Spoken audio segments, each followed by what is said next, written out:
Hər vaxtınız xeyir olsun, hörmətli tamaşaçılar. İTV Xəbərin saat 10 buraxılışı efirdədir. Studiyada Elnarə Məmmədlidir. Dünyanın iki qütbündə bir masa ətrafında görünməyən bir savaş gedir. Biri regionda gücünü möhkəmləndirmək, digəri isə onu nəzarətdə saxlamaq istəyir. Söhbət Vaşinqtonla Tehran arasında yalnız nüvə proqramından getmir. Arxa planda daha böyük oyunlar, daha dərin mesajlar var.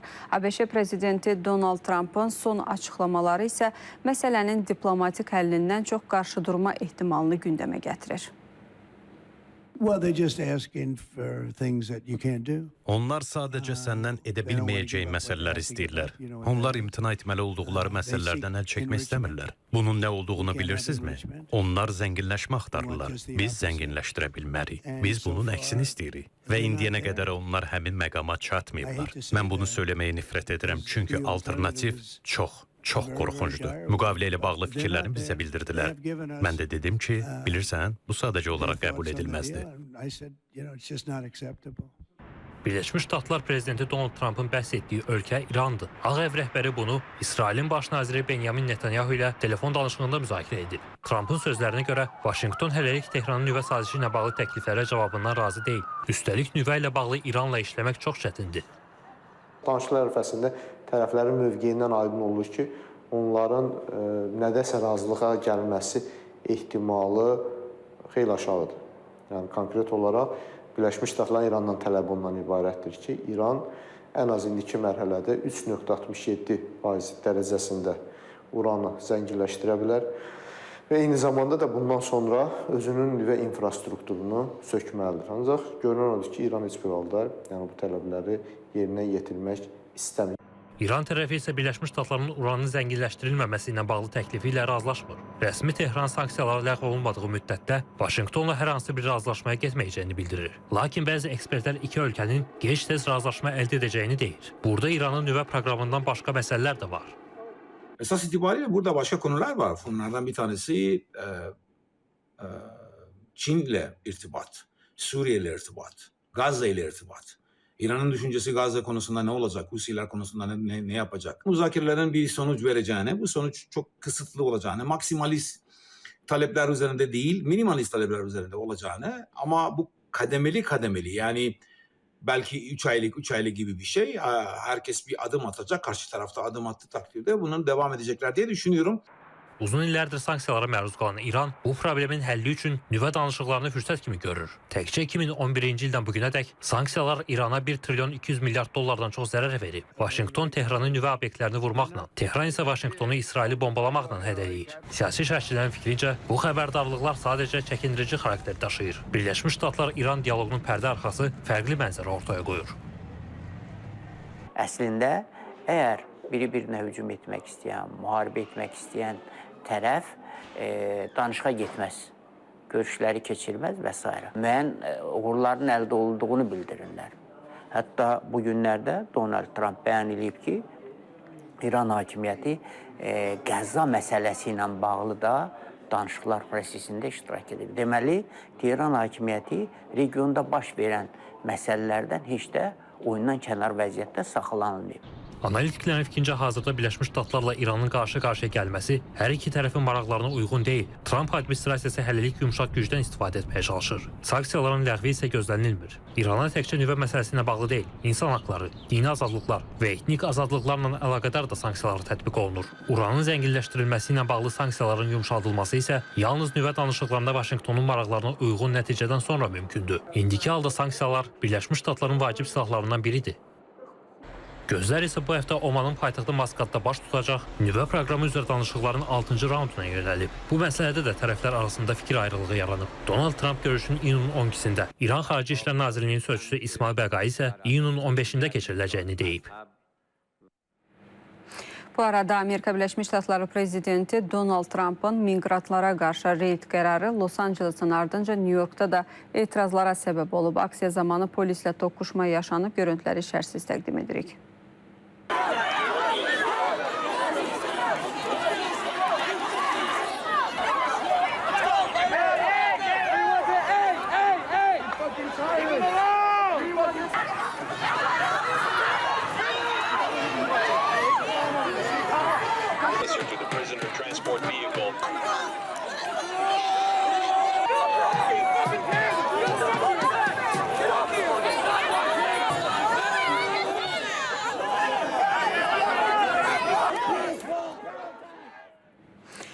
Londonda Çin və Amerika Birləşmiş Ştatları nümayəndələri arasında keçirilən 2 günlük ticarət danışıqları başa çatıb.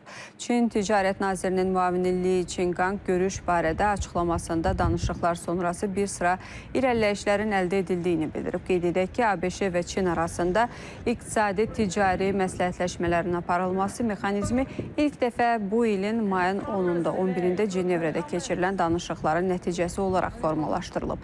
Həmin görüşdə tərəflər qarşılıqlı şəkildə tətbiq olunan gömrük rüsumlarının qismən azaldılması barədə razılığa gəlmişdilər. Rusiya və Ukrayna arasında əsir mübadiləsinin ikinci mərhələsi baş tutub. Mübadilə iyunun 2-də İstanbul görüşündə əldə edilən razılığa əsasən icra olunub. Ağır xəstə və yaralı hərbi əsirlər, həmçinin yaşı 25-dən az olan hərbiçilər azad edilib. Dəqiq rəqəm açıqlanmasa da hər iki tərəfdən eyni sayda əsrin azad edildiyi deyilir. Qeyd edək ki, yaxın zamanda 3-cü mərhələnin də keçiriləcəyi bildirilir.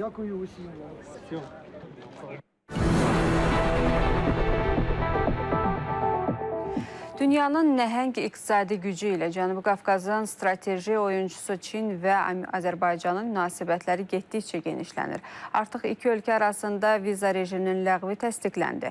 Ölkələr arasında əməkdaşlıq indi konkret layihələrə, real nəticələrə çevrilməkdədir. Azərbaycan və Çin arasında əməkdaşlıq modeli bir daha göstərir ki, uzaqlıq məsafə ilə deyil, maraqların kesişmə nöqtəsi ilə ölçülür.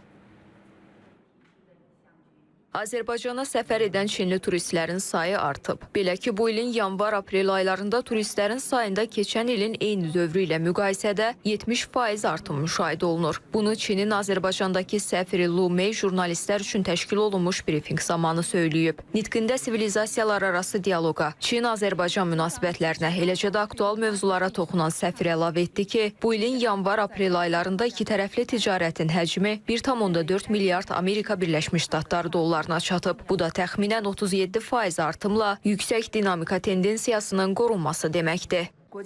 Çin Azərbaycanın 4-cü ən böyük ticarət tərəfdaşıdır.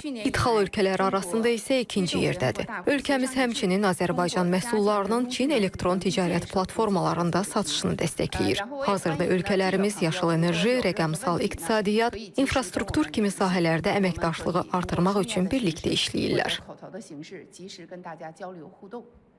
İki tərəfli humanitar əməkdaşlıq getdikcə daha sıx olur. Səfir onu da əlavə etdi ki, hər iki ölkənin mədəniyyət müəssisələri, analitik mərkəzləri, universitetləri və media qurumları arasında fəal əlaqələr saxlanılır. İyun ayının sonunda medianın inkişafı agentliyi rəhbərlərinin və bir neçə aparıcı media nümayəndələrinin Çinə səfəri planlaşdırılır. Səfir həmçinin həftə sonu beynəlxalq partiyalar arası konfransda iştirak etmək üçün Şuşaya yollanacağını qeyd etdi.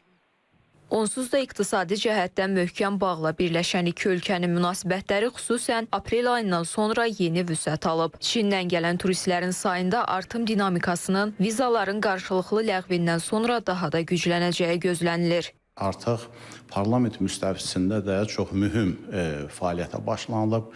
Biz nəzərə almalıyıq ki, iki dövlət arasında imzalanmış olan mühüm sənədlərin sayı 20-yə gəlib çatdı. Bugün Azərbaycan həm regionda, dünyada məhz orta güc kimi çıxış edir. Amma Çin isə məhz yumşaq gücün bir növ simvolu kimi təqdim olunur və belə bir halda Azərbaycanla Çin arasında əməkdaşlığın çox uğurlu bir modeli, uğurlu bir nümunəsi yaranır. Millət vəkili qeyd etdi ki, iki ölkə dünyaya həm iqtisadi, həm siyasi, ideoloji əməkdaşlığın nümunəsi kimi çıxış edəcək.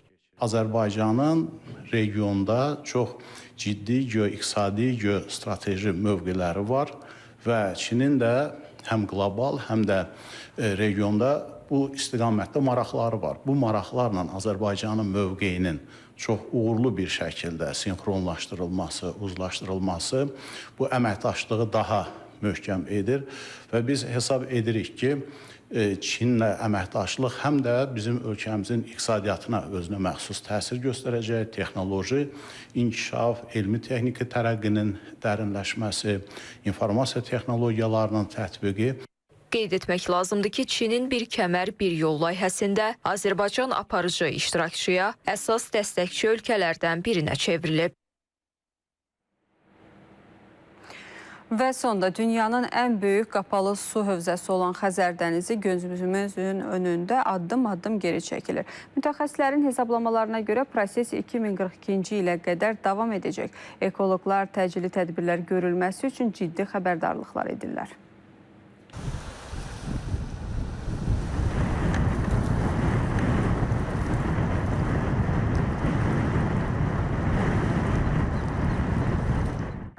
Dünyanın ən böyük qapalı su hövzəsi Xəzər dənizi sürətlə kiçilir.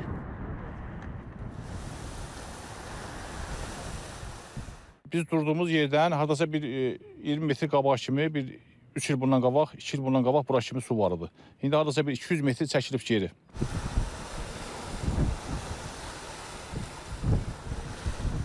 Biz bura hər gün velosipedlə gəlirik. Suyun səviyyəsi həddindən artıq aşağıya düşüb. Əvvəllər oradan indi bu tərəflərə çəkilir.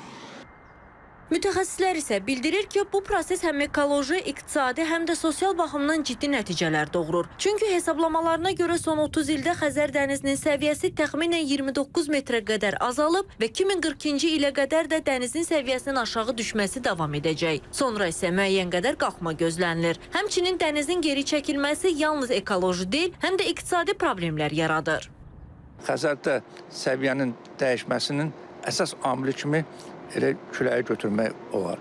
Lakin son dövrlərdə qlobal istiləşmə ilə əlaqədar olaraq bu amil bir qədər öz əhəmiyyətini azaltmaqdadır. Xəzərin səviyyəsinin belə kəşfedilməsi elə Azərbaycanda da iqtisadiyyatına, onun ekologiyasına və turizmə, digər amillərə kəskin təsir edə bilər.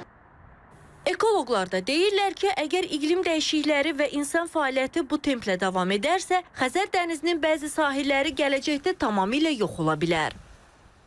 Paralel olaraq sahil ərazilərində böyük ərazilərin dəniz altından azad olunmasına gətirib çıxarır. Nəticədə həmin ərazilərdə mənfi ekoloji hadisələrin baş verməsi qaçılmazdır. Belə ki, belə ərazilərdə qum fırtınaları ola bilər, bəzi duz fırtınaları ola bilər. Əgər biz çayların axımını bərpa etsək, Xəzərə tökülən suların formalaşmasını əvvəlki kimi təmin edə bilsək, bu zaman Xəzərin səviyyəsinin düşməsi dayana bilər.